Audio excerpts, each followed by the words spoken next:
Por lo tanto, vamos a empezar con la doctora Ochoa. La doctora Ochoa es docente de la Cátedra de Psicología de la Facultad de Ciencias Médicas de la Universidad Nacional de La Plata.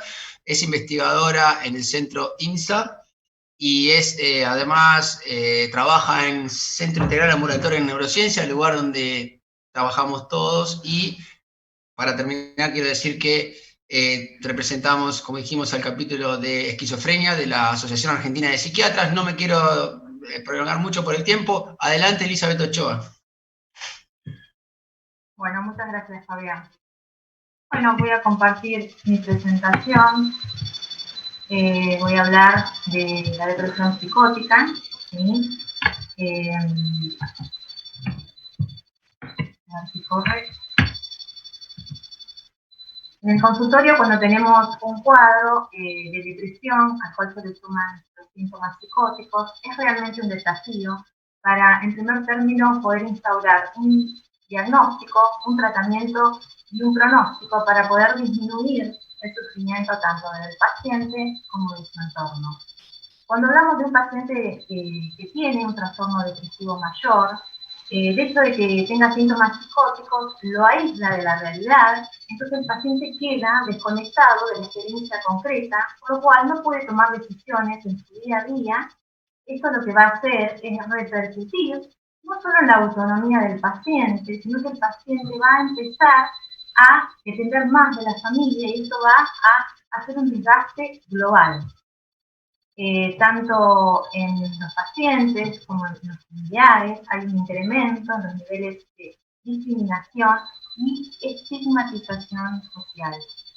Desafortunadamente, hasta hace poco tiempo, hay pocos estudios realizados en el tema de depresión psicótica, pese a que es una patología que presenta una prevalencia similar a otras enfermedades. Hay una larga discusión respecto al término depresión psicótica, está en el DSM-2 a partir de 1968.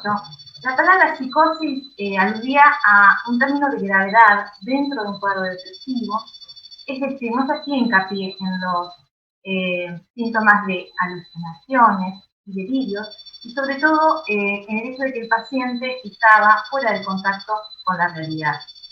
Ya en 1970 hay un trabajo importante que publicó Herman y Spiker, en el cual describían un continuum donde hablaban de pacientes de tratamiento ambulatorio con depresiones leves, hasta pacientes que requerían de una internación, pacientes que tenían síntomas psicóticos y que no respondían en forma habitual al tratamiento farmacológico. A la actualidad, en el DSM-5, los síntomas psicóticos entran dentro de lo que es la clasificación del trastorno depresivo mayor, pero ya no hablan de una gravedad del cuadro. Al hablar de síntomas psicóticos, hablamos de alucinaciones y delirio.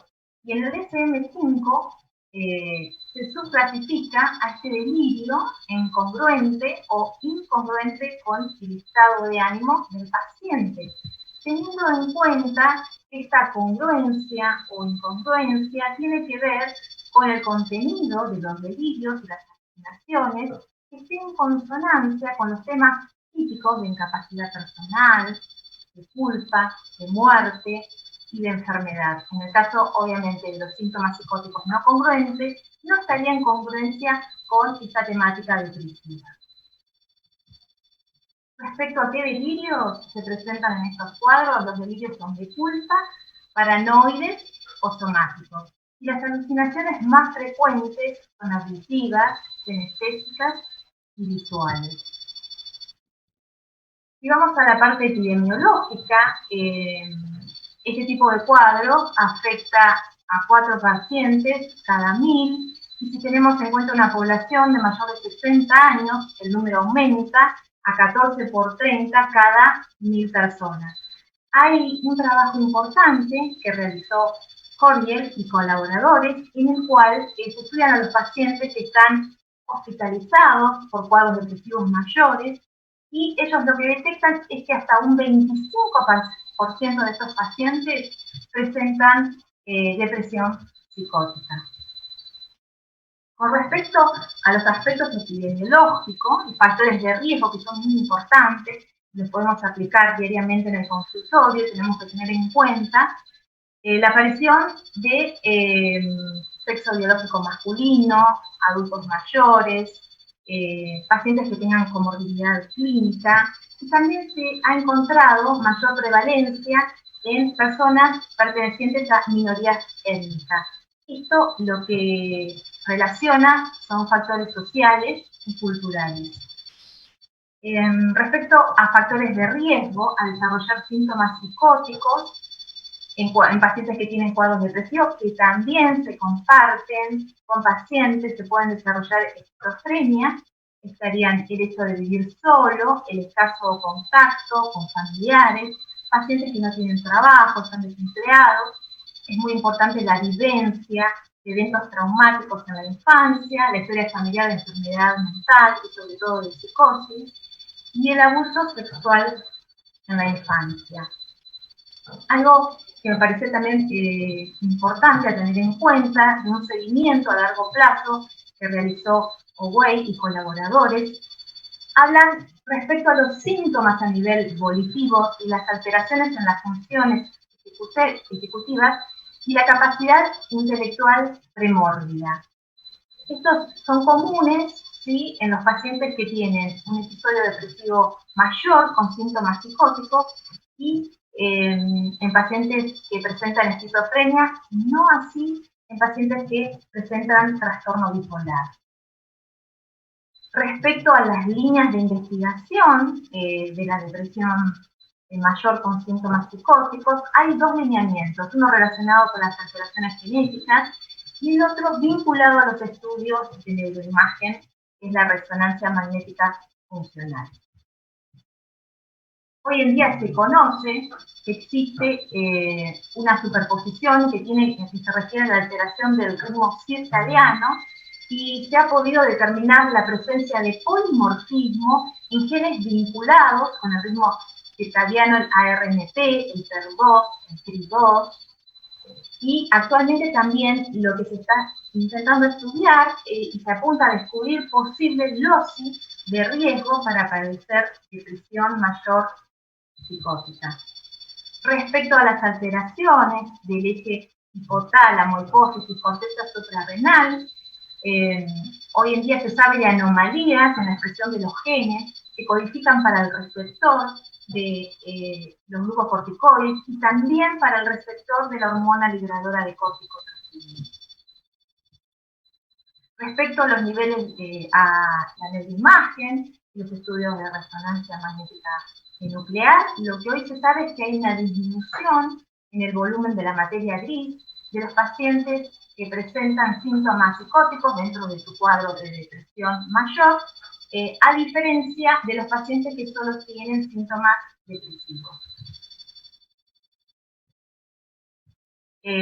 Un trabajo también muy importante, realizado por estudios y colaboradores, asocian las alteraciones en la memoria de trabajo. Esto es importante porque se puede utilizar como predictor en la aparición de los síntomas psicóticos en pacientes depresivos.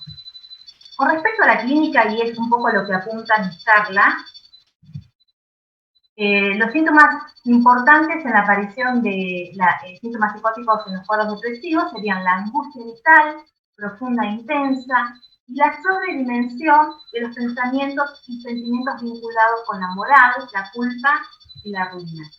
Hay que tener en cuenta y realmente pensar en el diagnóstico de estos pacientes, ya que de los pacientes internados por depresión mayor psicótica, el 10% termina siendo un trastorno bipolar y el 15% una esquizofrenia. Con respecto al trastorno bipolar, hay que tener en cuenta predictores que nos van a ayudar a afinar el diagnóstico, y estos serían antecedentes de impulsividad, síntomas mixtos y síntomas hipomaníacos. Un trabajo realmente muy importante, y acá me voy a detener a explicar los delirios, ¿sí? El delirio que se establece en los pacientes que tienen un cuadro depresivo y el delirio que aparece ese primer episodio psicótico en el paciente esquizofrénico. Stragelin y Raballo lo que hicieron fueron definir las características extrínsecas e intrínsecas en estos cuadros. Con respecto al paciente depresivo, la forma y el contenido del delirio tiene que ver con una confirmación de creencias, son sentimientos que están previamente en el sistema de valores del paciente, no hay un cambio rotundo. En cuanto al contenido, la temática es mundana y tiene que ver con preocupaciones del paciente para perder prerrogativas del orden económico, social y laboral. Si nos vamos a lo que le sucede al paciente en este primer episodio psicótico, tenemos que mencionar a los clásicos que aún hoy en día están vigentes a la hora de reconocer estos primeros momentos antes de que aparezca este primer episodio psicótico, ¿sí? Ya en 1950, Runke hablaba de que cuando el delirio estaba, la psicosis ya era vieja. Nos hablaba como el delirio, un producto final en el cual el paciente intenta estabilizarse en su existencia. Esto sucede de una manera brutal en el campo de la experiencia del paciente. Luego Jasper, que habló muchísimo del delirio y de fenomenología, define el delirio como un fenómeno primario que sucede en el campo de la experiencia del paciente y de los pensamientos en cuanto a la conciencia de realidad.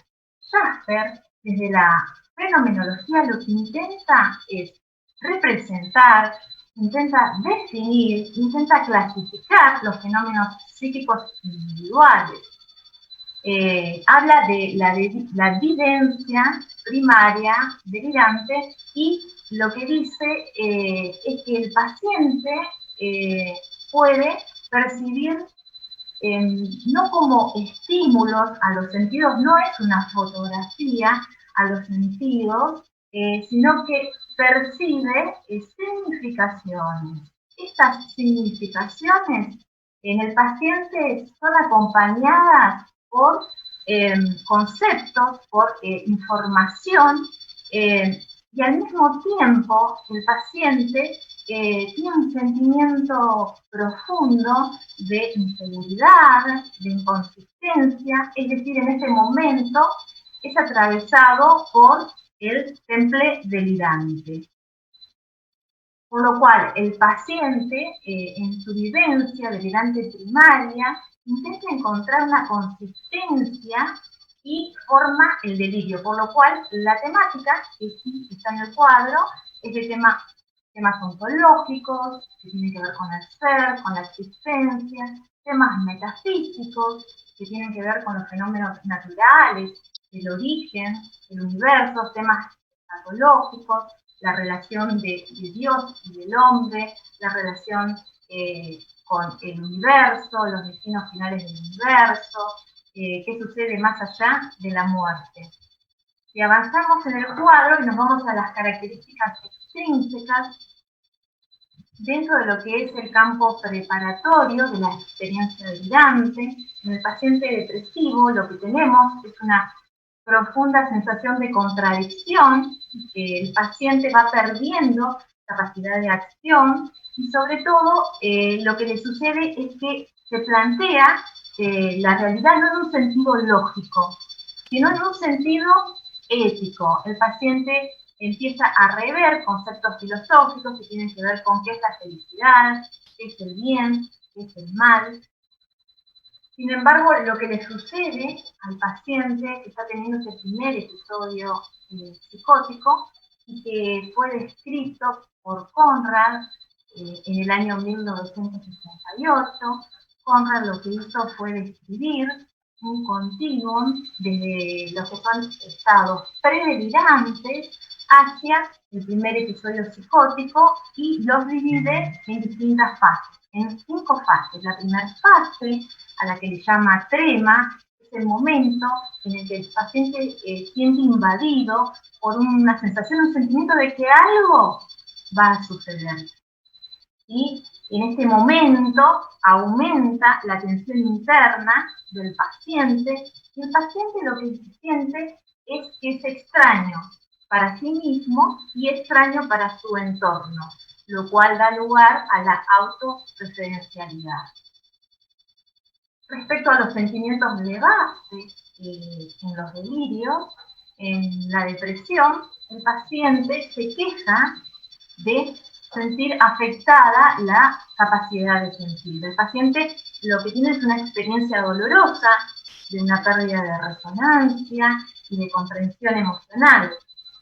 Sin embargo, lo que le sucede al paciente esquizofrénico es la pérdida de la cualidad de la familiaridad de los sentimientos. O sea, en este sentido, y más adelante, cuando avanza el cuadro, voy a hablar de lo que es la suspensión ante spectrum, que tiene que ver con una atemporalidad humana.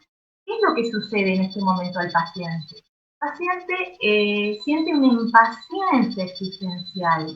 El paciente tiene un aquí y una ahora elusivo en la esquizofrenia, por lo cual siente un miedo profundo. ¿Por qué? Porque intenta encontrarse a sí mismo, pero al mismo tiempo se siente ajeno. Siente invadido de temblor, ¿sí? De ansiedad, y en ese mundo, en el mundo en el que está el paciente, ha perdido sus particularidades, por lo cual siente que está todo desustancializado. Por lo tanto, el paciente presenta un fenómeno de despersonalización, ¿sí? Y a nivel personal presenta una dinamización de los límites, ¿sí? También siente el cuerpo mecanizado y aún aumenta más la autorreferencialidad. Respecto a lo que le sucede en el marco ontológico de la experiencia delirante al paciente depresivo, hay una intemporalidad donde el pasado, el presente y el futuro se fusionan, y este paciente va a estar revitalizado, en diferencia de lo que en la esquizofrenia estaba desustancializado. En cuanto a la orientación existencial, el paciente depresivo presenta una sobreidentificación de las normas sociales. En el paciente esquizofrénico hay una crisis, hay una excentricidad, es invadido por el solipsismo. Es decir, los pacientes sienten que solo pueden dar fe de su existencia a partir de su mente. Siempre un cuadro depresivo que se le sumen síntomas psicóticos va a hacer que aumenten los días de internación y que la respuesta al tratamiento farmacológico sea de tasas más bajas. Con respecto a la asociación a las tendencias suicidas, algunos estudios muestran que no existiría asociación de tendencias suicidas y presentación de síntomas psicóticos. Sin embargo, sí nos vamos a ahondar y contemplar dimensiones más sutiles del espectro psicótico, como por ejemplo la sensibilidad interpersonal, los síntomas autorreferenciales y los síntomas esquizoides. Sí se encuentra una significativa relación entre la descripción mayor psicótica y la posibilidad del suicidio. Bueno, con respecto al tratamiento, ya redondeando mi charla, solamente lo que voy a hablar del tratamiento es que la primera sugerencia es la combinación de antidepresivos, ¿sí?, más antipsicóticos de segunda generación. En cuanto a los antidepresivos, ¿sí?, la combinación más sugerida es la venlafaxina más la quetiapina y la sertralina con la olanzapina. Hay varios estudios que hablan de este tipo de combinaciones, ¿sí? Hay estudios que son del 2010, que apoyan la combinación de relaxacina más quetiapina, del 2009, de sertralina más olanzapina. Bueno, aquí ya terminé mi charla y bueno, les agradezco la atención.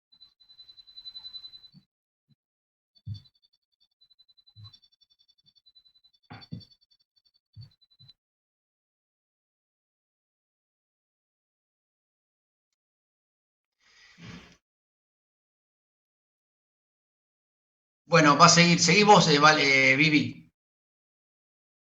Bueno, gracias, Fabián.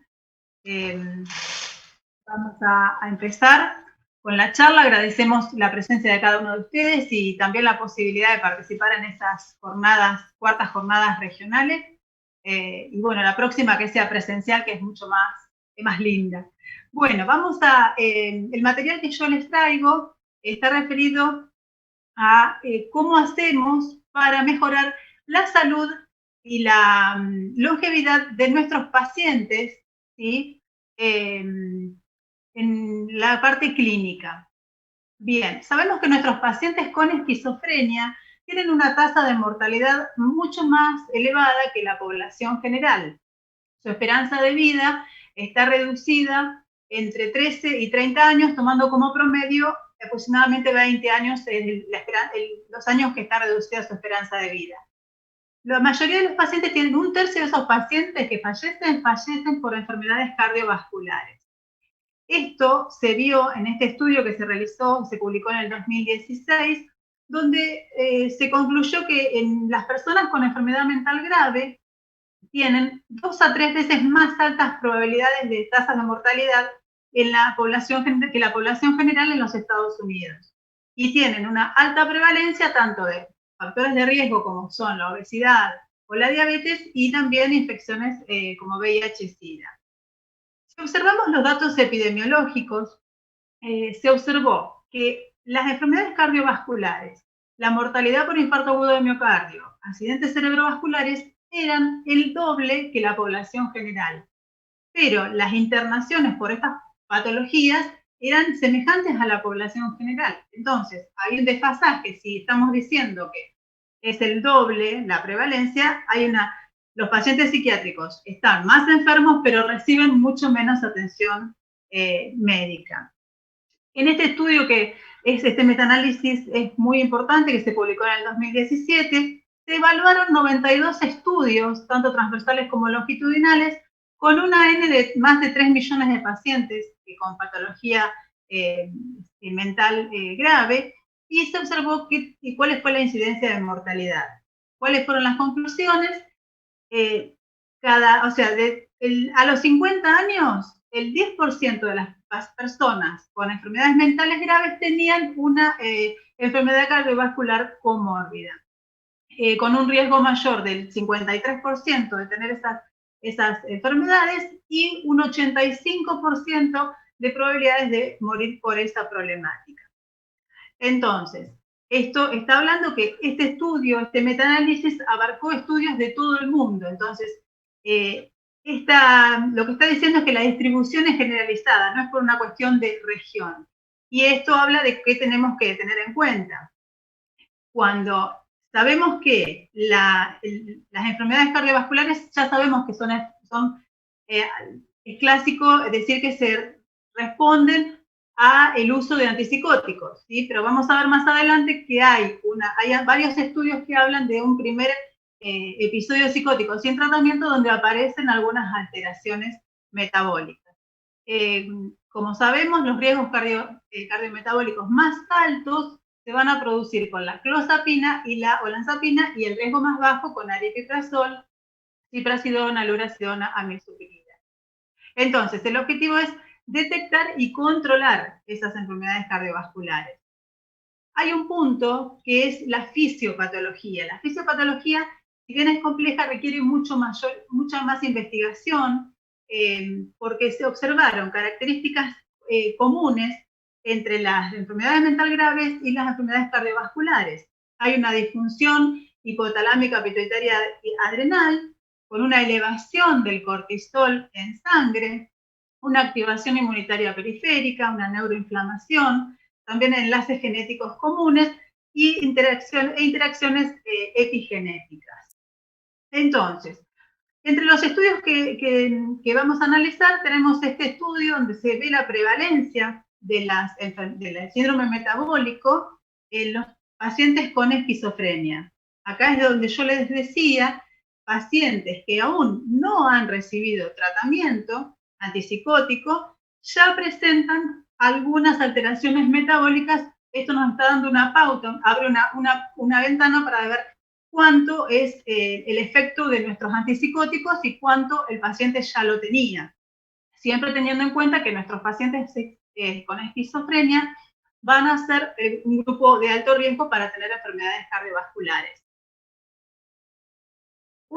Otro de los estudios que se presentó este año es de Bersani, que habla de que los pacientes con esquizofrenia y trastornos mentales graves tienen un envejecimiento acelerado. Y esto está relacionado con ciertos marcadores o biomarcadores que están involucrados en el proceso de envejecimiento.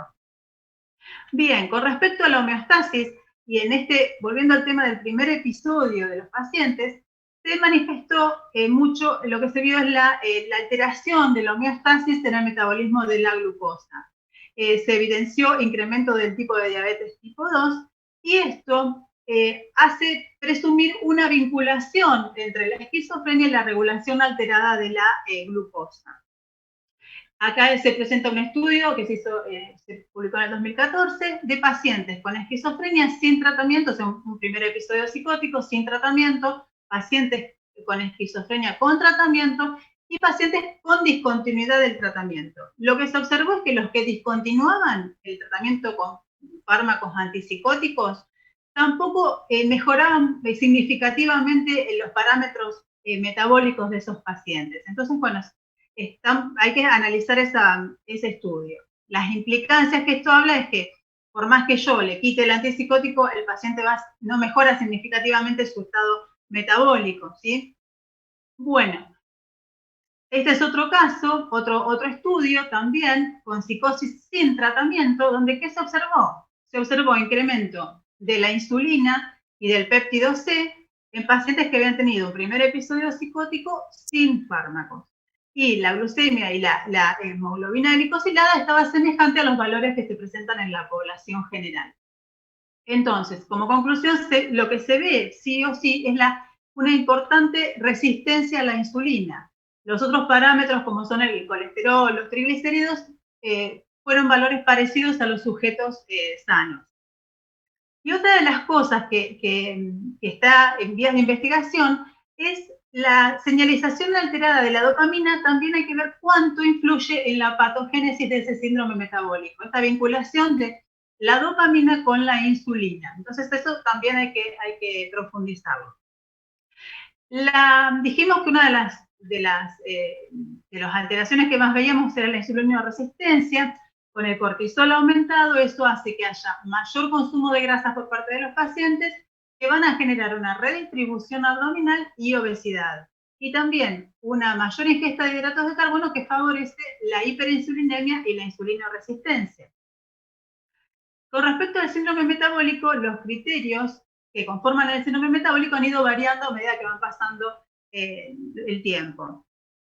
Hoy por hoy se toma que este conjunto está formado por hipertensión, con una hipertensión con valores mayor o igual a 130-85 milímetros de mercurio, una dislipemia que está dada por una hipertrigliceridemia mayor de 150, HDL reducida para 40 para los hombres, 50 para las mujeres, una obesidad abdominal con un perímetro de cintura de 94 para los hombres y 88 para mujeres, y en el caso de la hiperglucemia, valores mayores a 100 de miligramos por decilitro, la presencia de diabetes tipo 2 en tratamiento y la presencia de insulinoresistencia. En un estudio también en mujeres con esquizofrenia sin tratamiento previo, se observó que estaba reducido el HDL en el 76% de los casos, los triglicéridos altos en el 26%, y incremento del índice cintura-cadera, y también el tema de la hipertensión se había visto elevado en algunos casos. Con respecto al síndrome metabólico y en el primer episodio psicótico, se ve que está presente, más allá de los antipsicóticos atípicos que inhiben la recaptación de la glucosa esquelética y hepática y inhibe el transportador de la glucosa. Entonces, el tratamiento con antipsicóticos, lo que vamos a recargar, que ya lo sabemos, es aumentos discretos del aumento de peso, menos de 2 kilos con amisulpirida, ciprasidona, aripiprazol, importantes aumentos de peso con olanzapina y clozapina. Y hay que tener en cuenta cuánto puede influir en la primera vez que se les da a los niños y a los adultos jóvenes, ¿sí? Las afecciones cardiovasculares que podemos encontrar en los pacientes con esquizofrenia son enfermedad isquémica cardíaca o un infarto agudo de miocardio, riesgo de aumento de muerte súbita y la hipertrofia ventricular izquierda. Lo que vamos a poder modificar son ciertos factores de riesgo como son la obesidad, la hipertensión, la diabetes mellitus y la dislipemia. Además del síndrome metabólico, otra de las patologías clínicas es la diabetes que está presente en estos pacientes. El 10 a 15% de nuestros pacientes va a tener diabetes, en especial diabetes tipo 2, y en particular en esquizofrenia el 70% no está diagnosticado. Entonces, bueno, hay que tener en cuenta y también tener en cuenta cuáles son los antipsicóticos que van a modificar esta variable de glucemia. Como decimos, aripiprazol, ciprasidona, lurasidona tiene un bajo riesgo asociado a aumento de diabetes. Se hizo en este estudio una evaluación de la mortalidad de pacientes con trastornos mentales graves que llegan entre 65 y 85 años y se los siguió y bueno, se observó particularmente en esquizofrenia cuáles son las enfermedades cardiovasculares que ya estuvimos desarrollando y también se presenta el cáncer y la infección. Respecto a patologías infecciosas, las más frecuentes son VIH-Sida, con un 23% en relación a un 4% de la población general, hepatitis C, con un 6% en relación al 2% de la población general, también la presentación de tuberculosis y alguna otra enfermedad de transmisión sexual. En el caso de las neoplasias, lo que se observa es alto índice de tumores respiratorios vinculado al consumo de hábito nicotínico de nuestros pacientes con esquizofrenia. Y también en el caso de las mujeres, el cáncer de mama, que está aumentada la incidencia también. ¿Qué podemos hacer? Prevención y tamizaje de estas variables que componen el síndrome metabólico, que ya explicamos. El punto es verlo desde un punto de vista interdisciplinario, porque a veces nuestros pacientes nos toman como que somos su médico de cabecera y hay que tener en cuenta que la responsabilidad de medir estos índices es de quienes también indicamos un tratamiento antipsicótico. Lo ideal es un trabajo en equipo multidisciplinario. Si el paciente lo avala, poder trabajar con un clínico, un cardiólogo, una nutricionista. Y también lo que tenemos que resaltar es cuánto tiene de esta enfermedad un compromiso sistémico que ocasiona una alteración en el metabolismo de la glucemia. Con respecto, bueno, la parte de establecerle una rutina al paciente, se puede lograr un descanso nocturno adecuado y una actividad física que la mantenga en el tiempo. Con respecto a las conclusiones, vamos a recordar que lo que dijimos, que vimos muchos estudios en los cuales se presentan alteraciones de la homeostasis de glucemia y también la presencia de síndrome metabólico en pacientes que no han tenido tratamiento antipsicótico. Más allá de lo que ya sabemos, archiconocido, que los tratamientos con antipsicóticos tienen como efecto adverso la producción de enfermedades cardiovasculares. Pero lo que quiero resaltar es que hay muchos estudios que se están analizando y son, digamos, el paradigma para ir hacia esa investigación científica, que es esto de evaluar cuánto por sí misma la enfermedad esquizofrénica puede ocasionar. Evaluarlo como un multisistema. Un poco al resumen, hablamos de que las patologías están relacionadas con la enfermedad, esto de que hay síndrome metabólico antes de los antipsicóticos, la preferencia genética que esto ocasiona, También tenemos, bueno, los modificables, los riesgos modificables como son el tabaco, la nutrición deficiente, los hábitos sedentarios de los pacientes, ya lo sabemos, los relacionados con los efectos adversos propios de los antipsicóticos, eso sería, bueno, y los relacionados con los cuidados, que sabemos que nuestros pacientes tienen una menor capacidad o menor acceso de disponibilidad a la salud y tienen una deficiencia en cumplir los controles. Uno de los desafíos es esto que decíamos, tener en cuenta cuánto de las anormalidades del metabolismo de la glucemia se debe a la propia esquizofrenia y cuánto al tratamiento. Entonces, lo que tenemos que tener en cuenta es que somos nosotros también, como sus médicos, responsables de hacer esa detección y prevención, tomando como corresponde los análisis periódicamente. Bueno, gracias por su atención.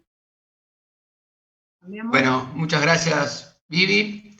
Quiero decirles que no la presenté por un tema de tiempo, pero quiero contarles que la doctora Viviana Hernández, muy sólida tu presentación, Vivi, es docente de la Facultad de Ciencias Médicas también, de la Universidad Nacional de La Plata, trabaja con nosotros en CIANE y tiene una vasta experiencia en esquizofrenia. Venimos hace 10 años hablando del tema en los congresos de APAL, así que bueno, hemos viajado, hemos pasado lindo. Voy a dar pie a un amigo desde Neuquén, el doctor Carlos Torres, a quien tengo la suerte y el agrado de poder tener acá con nosotros. Nos va a hablar de un tema bastante tabú en esquizofrenia y en medicina en general, que es qué pasa con la sexualidad en nuestros pacientes que tienen el diagnóstico de esquizofrenia. Gracias, Charlie, por decirme que sí, y te escuchamos. Bueno, un saludo. ¿Se escucha ahí? ¿Se me ve? Sí, se te ve muy bien.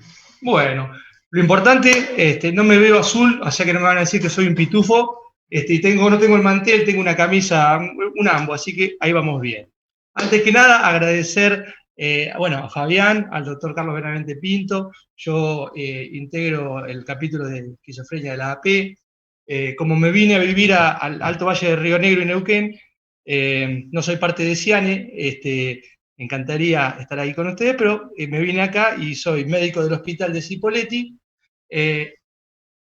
fundador y director médico del Centro Census, que es el centro de hospital de día del cual estoy hablando en este momento, que además es la sede de APRIN. APRIN es la reciente Asociación de Psiquiatras de Río Negro. Así que un honor también participar en esta nueva asociación que nos nuclea. Bueno, yo voy a hablar de algo que hablamos siempre, no hablamos muy seguido, que es sexualidad y psicosis.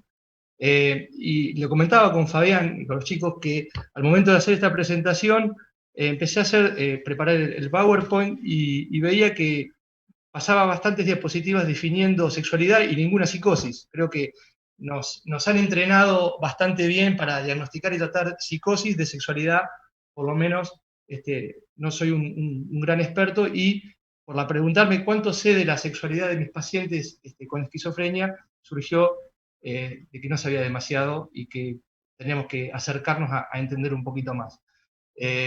Empezamos a definir sexualidad. Me pareció un dato de color para acordarme cuando se creó la Asociación Mundial de Sexología, que unos pocos meses después de haber ganado el Campeonato del Mundo en el 78, se creó la asociación. Me parece que aprendimos algo, nos memorizamos con poco, que en el año 78 se creó la Asociación Mundial de Sexología. Ya algo para recordar y fácil. Al definir sexualidad, si bien está bien un poco golpeada la OMS, criticada últimamente con el tema de la pandemia, me gustaron algún par de definiciones que hace, y de sexualidad. Alude a una dimensión, alude a una dimensión fundamental del ser humano basada en el sexo. Incluye género, identidad de sexo y género, orientación sexual, erotismo, vinculación afectiva, el amor y la reproducción. El resultado de la interacción de estos factores biológicos, psicológicos, socioeconómicos, culturales, éticos, religiosos o espirituales puede abarcar estos aspectos. No es imprescindible que se expresen todos. Sin embargo, se experimenta en todo lo que se siente, se piensa y se hace.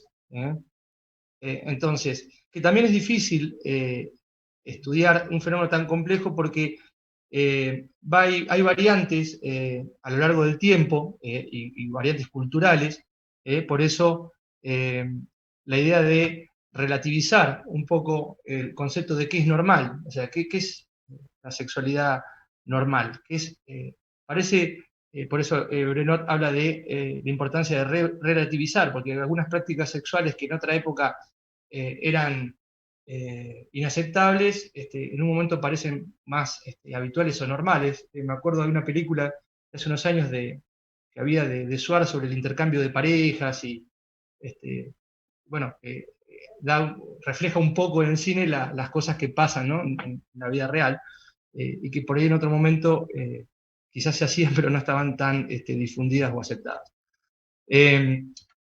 Siempre, entonces, en contraposición es más fácil determinar qué es anormal. Entonces, la sexualidad normal sería un comportamiento, cito a Kaplan, sexual destructor para el individuo o que haga sufrir a los demás. El comportamiento sexual es variable, está determinado por una interacción compleja de diversos factores.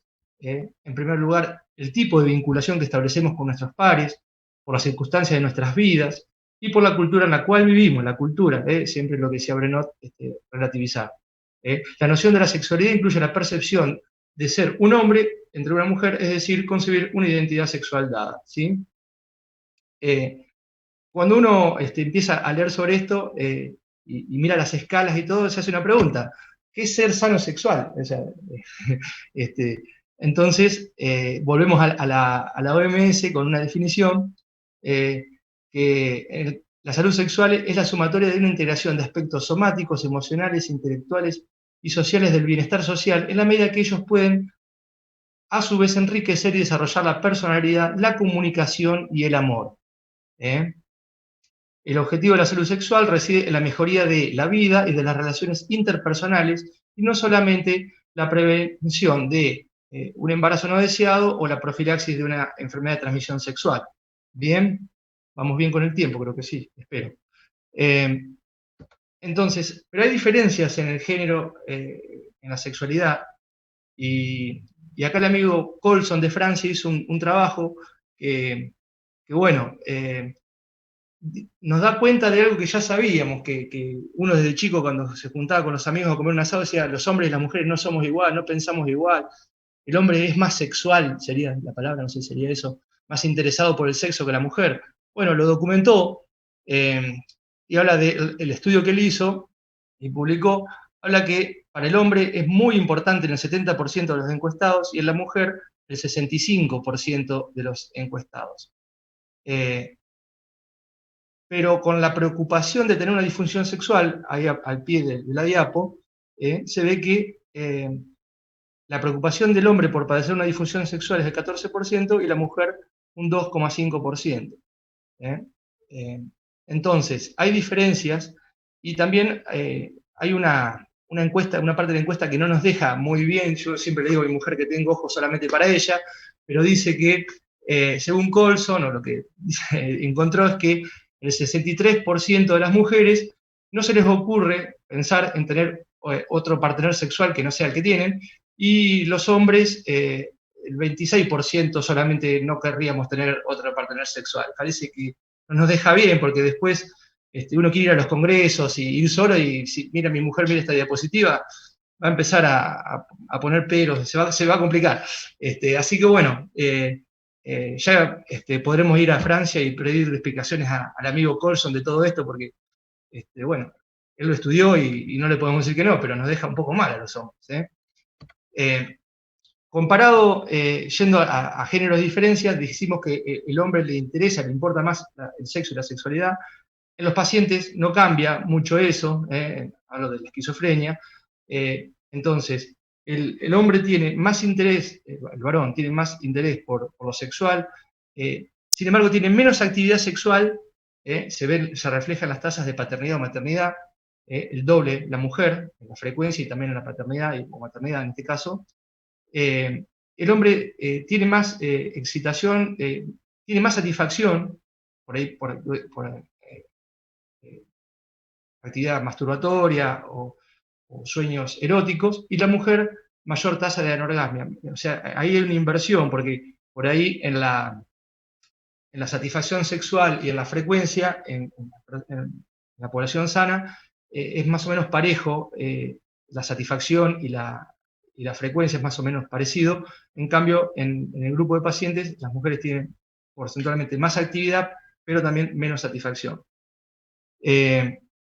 Entonces, las mujeres tienen mejores competencias sociales, eso en algún momento se pensó que es controvertido, pero que las mujeres tenían el desarrollo de la sexualidad un poco mejor que el hombre,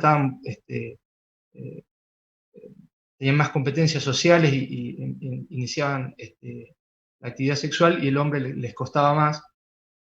Y que en los estudios o los trabajos no solo, también en el consultorio, como el hombre le interesa más la parte sexual, no hay estudios, o no había muchos estudios sobre la sexualidad, o sea, la importancia que se le daba en el tratamiento o los efectos adversos en los pacientes con esquizofrenia. La mujer era si tenía galactorrea o si se interrumpía el ciclo menstrual, y en el hombre sí, los estudios que se hicieron estudios sobre satisfacción sexual, pero al principio eran solamente con hombres y últimamente se están reorientando a hacer estudios de satisfacción sexual en mujeres. Ayer Fabián hablaba de las escalas y que los ensayos clínicos a veces no contemplaban los diferentes subtipos de esquizofrenia y que yo me acuerdo que también trabajé con ellos, hacía investigación en vida con ellos allá en La Plata, escalas, y decía, bueno, si hay un paciente con mucha sintomatología negativa y cognitiva, no hacemos una escala PANSS y da alto, pero por síntomas negativos y no refleja bien lo que pasa. Bueno, pasa eso también con los trabajos que hemos hecho. Estas son algunas escalas de calidad de vida, y en realidad las escalas de calidad de vida en esquizofrenia mucho sobre sexualidad no preguntan, y sin embargo definimos al principio que la satisfacción sexual y la sexualidad es muy importante para la calidad de vida de las personas. Y sin embargo, en las escalas bueno, ahí pongo algunas escalas con el tiempo, de esquizofrenia no hay muchos ítems o no tienen mucha relevancia. Entonces, es importante, ¿por qué? Porque si aplicamos un tratamiento y eso resulta en un efecto adverso, por ejemplo, disfunción sexual, eso va a repercutir mucho en la adherencia al tratamiento. Ayer Fabián hablaba de estos nuevos fármacos, de aplicarse una vacuna cada 3 meses, cada 6 meses, está fantástico, pero pensar de que, y hagamos memoria, si cuántos pacientes, sobre todo masculinos, han abandonado un tratamiento, y quizás buena parte de ellos el motivo era por la disfunción sexual que le provocaba el fármaco. Entonces, diseñar algún tipo de estudio que pueda mensurar estas disfunciones, estos problemas que tienen nuestros pacientes, para diseñar tratamientos más adecuados y mejorar la calidad de vida de ellos, ¿no? La pregunta, ¿cómo se afecta la sexualidad con la enfermedad? Ayer la doctora Gobi hablaba de los pródromos, y la doctora Hessel de los subtipos clínicos.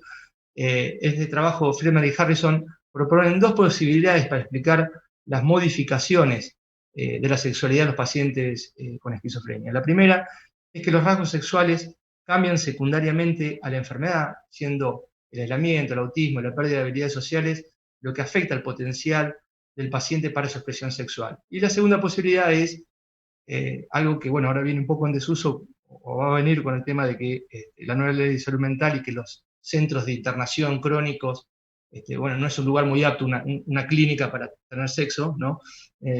Pero también estos autores hablan de medios sociales deteriorados, donde no tampoco es muy fácil, muy práctico desarrollar una vida sexual plena.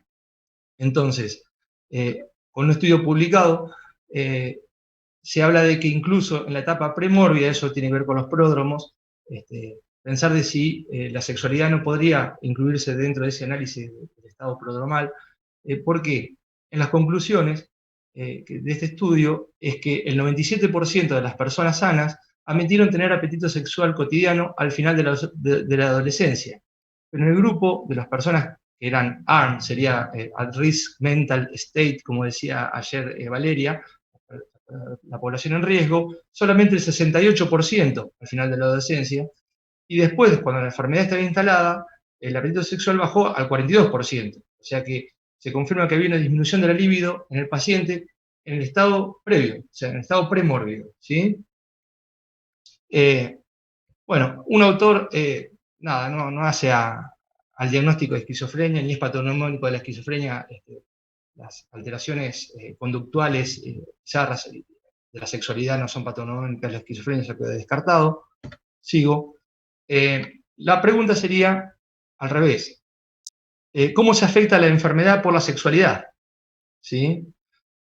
Bueno, los mismos autores hablan de una predicción de peor pronóstico en las personas que previo a la enfermedad tenían problemas sexuales. Y eso está publicado, y lo que decía hoy de que es controvertida alguna evidencia, estudios a favor y en contra, de que hablan de que las mujeres estarían protegidas por una cuestión hormonal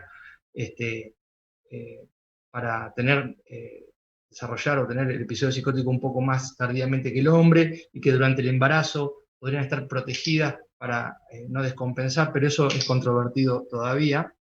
Y voy directamente un poco a las escalas, creo que bastante bien. Voy a hablar de la nueva escala de satisfacción sexual, la NSS, la ASEX, que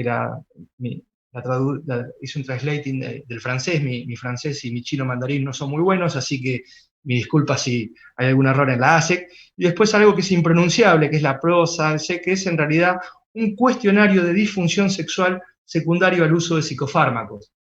Y no es de casualidad que puse esa, porque tiene que ver con lo que voy a decir en mi cierre de presentación. Bueno, en esta escala nueva escala de satisfacción sexual, vemos que hay una parte que es centrada en el paciente y otra en la pareja, de los 20 ítems. La idea es que creo que el miércoles Fabián había dicho que iba a estar todas las diapositivas, igual está mi mail y ahora voy a dejar mi teléfono para que lo necesite, igual se pueden bajar de cualquier lado estas escalas. Los puntos de lectura van del 1 al 5, desde nada satisfecho a extremadamente satisfecho. Entonces el puntaje es entre 20 y 60, estamos muy mal en satisfacción sexual. Entre 60 y 70, más o menos. Entre 70 y 80, muy bien. Y de 80 a 100, ya si fuera béisbol, la sacamos del estadio, estamos súper bien. Y la escala de la ASEC es un cuestionario de 5 ítems orientados a la última semana de actividad sexual. Evalúa elementos principales del acto sexual, como es el deseo, la excitación psíquica, la repercusión, o sea, sobre los órganos genitales, o sea, erección o lubricación vaginal en la mujer, la capacidad de alcanzar el orgasmo y la satisfacción experimentada en el último tiempo. Eso va de 1, satisfacción plena, a 6, ausencia de satisfacción. Entonces el rango es de entre 5 y 30 del score, y esta es la escala, digamos. Estaba en francés y la pasé, pero bueno. Y esta que es impronunciable, que es el cuestionario de disfunción sexual secundario al uso de psicofármacos, esto es una escala, después puse la validación, que se usó bastante en depresión inicialmente, con el tema de los antidepresivos y los efectos adversos, y después se validó para la psicosis. Yo recuerdo de todos los años que hice investigación con la gente de INSA, no recuerdo haber hecho una escala en psicosis de sexualidad. Me acuerdo que cuando hicimos un trabajo con Bella Faxina, había una escalita de Likert de orgasmo y de sexualidad, y fue que yo recuerde, por ahí estoy viejo, es la única escala que aplicamos de sexualidad en un ensayo clínico, que yo recuerde, por lo menos mientras trabajé. Y bueno, ahora tenemos esta escala, que ahí la estoy pasando para que la vean, no la voy a mencionar toda, pues es bastante extenso, pero es un buen indicador para saber cómo afectamos la sexualidad de un paciente al medicarlo. Indico, es útil para el tratamiento con un antidepresivo, con un antipsicótico. Los puntos de corte están ahí, bueno, leve de 1 a 5, siempre y cuando ningún ítem sea mayor o igual a 2, moderado entre 6 y 10, con un ítem igual a 2, pero nunca mayor que 3. Intenso es de 11 a 15 o un solo ítem que dé 3, en esta escala de 0, 1, 2 o 3. La idea de esto, además de agradecer y poder tirar un pantallazo sobre la sexualidad en la psicosis, era hacer una invitación, no se asusten, al momento de hacer estoy hablando de sexualidad y hago una invitación, no se asusten, es una invitación a trabajar, a hacer algo que en esta época de cuarentena se me ocurrió pensar, de hacer algo que yo llamé sepsiar, le podemos cambiar el nombre, podemos hacer otra cosa. Pensaba en invitar a que nos unamos los psiquiatras en Argentina, en distintas partes, y incluso redacté un precario formulario de consentimiento informado para intentar hacer un trabajo de campo con algunas de estas escalas, probablemente quizás hacer un dosaje de prolactina en sangre que se puede hacer en cualquier hospital público, donde yo trabajo, o en el privado, y tener nuestra propia estadística sobre la sexualidad o la afectación de la sexualidad de nuestros pacientes con psicosis. Creo que eso nos va a ayudar a entender mejor a nuestros pacientes, nos va a ayudar a diagramar tratamientos mejor tolerados, y por lo tanto, si son mejor tolerados y los cumplen, menos problemas y más eficacia en el tratamiento. Eso es lo que quería decir. Muchas gracias por su atención. Bueno, muchas gracias, Carlitos, muchas gracias, doctor Torres. Yo quiero cerrar este curso que, digamos, tuvo 2 tandas. Ayer tuvimos 3 disertantes, hoy estos 3 disertantes, felicitarlos a los 3. Realmente estoy muy conforme y orgulloso del plantel que tenemos. Siempre digo que si no trabajás en equipo en la vida, no sirve, y más ni hablar en salud mental.